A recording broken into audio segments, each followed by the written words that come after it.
have this prepared, I want you guys to decide whether you think it is the kid's fault that Romeo and Juliet die, or whether you think it is the parents' fault that Romeo and Juliet die.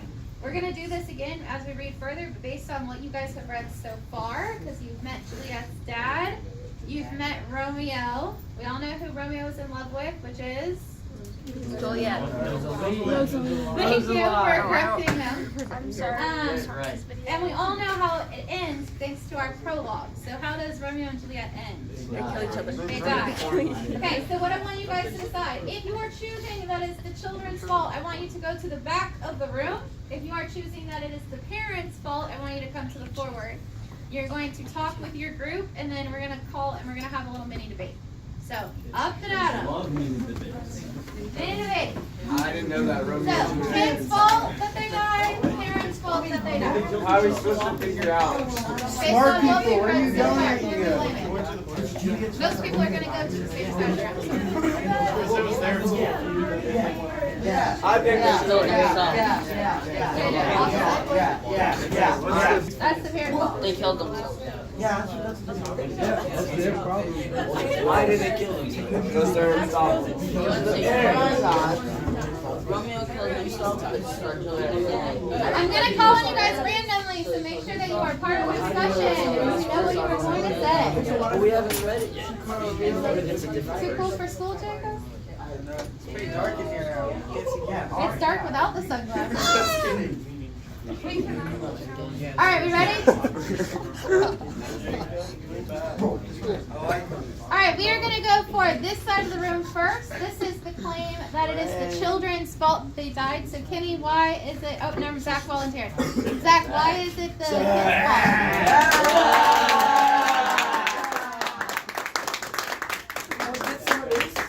fault? All right. Stay up! Let Zach go. Alright, so I think it's just because they both know the households are like at each other's necks and stuff, and it's kind of selfish to really putting everyone in turmoil just by like being together. A lot of people are dying. Perfect. Good. What is your response to that? Why are you saying that it is not the children's fault? Come on, you They should be free to blokes. fall in love. Why are we blaming the parents? I say Go for it. Because the parents didn't put their differences aside, and like they made the children die. They weren't trying to help them. Be like, okay, maybe you can love them. All right. Good. What do you guys think? Oh yeah. Go ahead. Joseph. It's not the parents' fault that they Dylan. died, because Juliet was the reason why Romeo died, because Romeo thought Juliet died. I don't remember specifically why. Well, we haven't read that yet, so Yeah, you so just. we don't know that happened. What if No, it's but we just know they different die. I mean, he's not wrong. Oh wait, Exactly. I haven't even read it, and and then that Juliet was dead. Lexi, can I You do know they died. Huh? It's in the prologue. Get out of that. They both died. How No. did she dead? I'm joking. Get out of my lunchbox. But it's that it's Juliet's fault for making Romeo believe that she was dead, and that Okay. Romeo's fault that he killed himself. Okay. For spoiling it. All right. Last rebuttal. What do you guys want to say? What's our last push for why it's the parents' fault? Lauren. How's it parents' fault? Why is it the parents' fault? Because if they really want to what's best for their kids, then they would have let them be together instead of making them die. Okay, good. Back to your seats. Good job, guys. That's it. I didn't even get the same. No, you're good. That's what's called a bell ringer. I'll give you something in a Quick second. thing. Didn't even read the story. Keontae and Austin. What I appreciate. I was supposed to when I got up. What I appreciate with that is that you guys made a lot of inferences. We haven't read far enough for you guys to actually know the series of events that led to the children's death.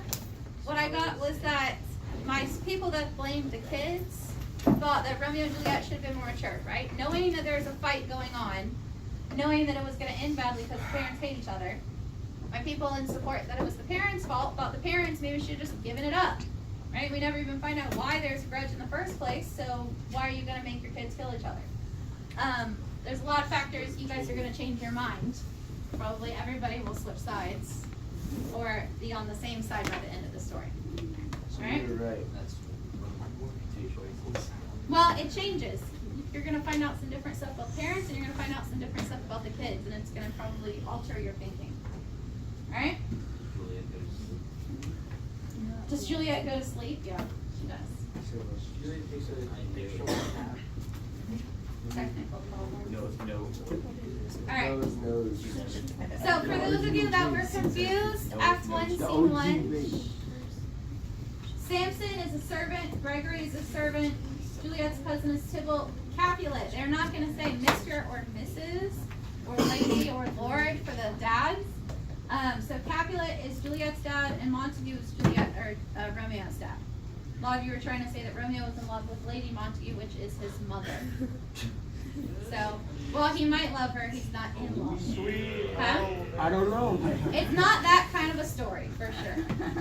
The Prince Aeschylus is a legitimate prince, alright? We're talking kings, queens, prince, and princess. He is the prince, which is why he is our authority figure. Act 1, scene 2, we finally see Romeo. We find out who Romeo is in love with, which you guys have already answered. Peter is very important because he is the one that sets all of these in motion, right? What happens with Peter? Why is he important? Oh, he asked him to read. He asked Romeo to read, right? And Romeo, if he had not read that, would not have gone to the masquerade. And if he had not gone to the masquerade, he would not have what? Met Juliet. Good. Alright. So he set him up. Not on purpose, it's all fate. Fate versus free will, right? What do we have control over and what happens for a reason? Paris is related to the prince. He is the one that's doing what? What does Paris want? To marry Juliet. He wants to marry Juliet. Which Juliet's dad is protecting her a little bit right now, right? He's not saying no, he's just saying it's not right now. Yeah. But remember that being related to royalty, I mean, even we know that's a big deal, right? Right. So that's going to be a big deal. Here is our objective. It has changed. You guys have finalized RL 2.4. We are moving on from words and phrases and going over to characterization. Remember the steel chart, speech, thought, effect on others, actions, and looks. So this is a review of the standard for you guys. How do we analyze how complex characters develop over time? We're starting this now because you're just getting information about these characters, right? At the end, we'll see this again, and we'll actually see how they have changed. For right now, we're gathering our data and information on the beginning. What do we know about Romeo? He's in love with Rosaline. What do we know? What do we know is going to happen? He's going to fall in love with Juliet. Right? When do we know this is going to happen? Do we know? When's the ball? Do we know? Right now. September 24th. Like that day. Right? We find out he's in love with Rosaline, and then the same day he falls in love with Juliet. Alright? Yeah, Levi's face pretty much thumbs it up over there. So that is why we're starting to get this image of Romeo, and we're not sure if we really like him or trust him. I don't know if I will call him as a character witness in any trials, because he's a little flip-floppy right now, right? So that's what you guys are going to be doing for me. You're going to start pulling your data for Juliet, because we're about to meet Juliet in Act 1, Scene 3, and we're going to figure out, we're going to compare her attitude versus Romeo's attitude. And Romeo is a lot older than her. Remember, Juliet is younger than you are. She's 13. Romeo is theorized to be anywhere between 17 and 25. Most people think he's in his 20s. Which would have been more normal for somebody like that. Juliet's 13. Now, we consider that, we consider that a no-no. A lot of students will make a mistake and they'll say that's why the parents don't want them together. That's totally normal. Her being 13 is 100% normal. She can get married and make babies. So that has nothing to do with why there's So it's a okay struggle. if she was 13 and he was 25? Huh? It's okay if he was 13, if she was 13 and he was 25? Yes. Yeah, that was perfectly fine. It's not okay now. Right, it's not okay now. Okay. I think he knows. This is what you guys are going to work on today in class. You're going to have your character. You're going to choose a word or phrase. I'm not giving you the word or phrase. You choose what you find important. How are you telling me who they are and what their personality is based on what they said? Give me the meaning, because we have to modernize this text. It's a little hard for us to understand. Then what is their personality based on what they said? And explain. So this is my example for you guys. This is Prince Aeschylus. He says, enemies to peace, you men, you beast.